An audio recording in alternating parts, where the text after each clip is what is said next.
తెలంగాణ ఉద్యమకారులను అణచివేసే దిశగా బీఆర్ఎస్ కుతంత్ర రాజకీయాలు చేసిందని ప్రభుత్వ విప్ రామచంద్ర నాయక్ విమర్శించారు. ఈ మేరకు ఏర్పాటు చేసిన మీడియా సమావేశంలో పాల్గొన్న ఆయన మాట్లాడుతూ బీఆర్ఎస్ ప్రభుత్వంలో ఉద్యోగాలు ఇవ్వకుండా యువతను రోడ్డుపాలు చేశారని ఆగ్రహం వ్యక్తం చేశారు.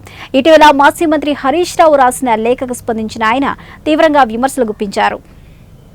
పాలనను ప్రజలకు అందిస్తూ రాష్ట్ర అభివృద్ధికి సంక్షేమ పథకాలు అభివృద్ధి కార్యక్రమాలు అన్నీ సమపాలలో మరి ప్రజలకు అందిస్తూ వడివడిగా తెలంగాణలో అభివృద్ధిని ముందుకు తీసుకెళ్తున్న రాష్ట్ర ముఖ్యమంత్రి గారు పెద్దలు రేవంత్ రెడ్డి గారి మీద హరీష్ రావు గారు రాహుల్ గాంధీ గారికి లేఖలు రాస్తూ ఉన్నారు. హరీష్ రావు గారిని మేము సూటిగా కొన్ని ప్రశ్నలు అడుగుదామనుకుంటున్నాం. హరీష్ రావు గారు మరి ప్రజాసొమ్ముని ప్రజాధనాన్ని కొల్లగొట్టి 10 సంవత్సరాల్లోనే రాష్ట్రాన్ని 8 లక్షల కోట్ల అప్పుల్లో తీసుకెళ్లిన మీ మామకు ఒక లెటర్ రాయి. అదేవిధంగా లిక్కర్ పాలసీలు ఇక్కడ కొల్లగొట్టిన ప్రజాధనం సరిపోదని వివిధ రాష్ట్రాల్లో లిక్కర్ పాలసీల్లో ఇన్వాల్వ్ అయి మరి జైలు పాలైన మరి కవిత గారికి ఒక లేఖ రాయండి.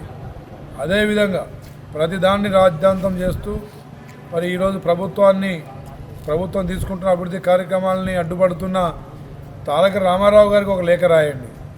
అదేవిధంగా గత 10 సంవత్సరాల్లో జరిగిన అవినీతిలో అదేవిధంగా ఇతర పార్టీల ఎమ్మెల్యేలని కొనుగోలు చేయడంలో మరి అందరి ఎమ్మెల్యేల ఇంటి చుట్టూ తిరిగిన హరీష్ రావు గారి బుద్ధి మారాలని చెప్పేసి ఆ తిరుపతి వెంకటేశ్వర స్వామికి ఒక లేఖ రాయండి.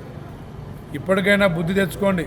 గత 10 సంవత్సరాల్లో ప్రజా గొంతుకల్ని నొక్కేసి ప్రజాస్వామ్యాన్ని అపహాస్యం చేస్తూ రాజ్యాంగ విలువల్ని తుంగలో తొక్కి ప్రజా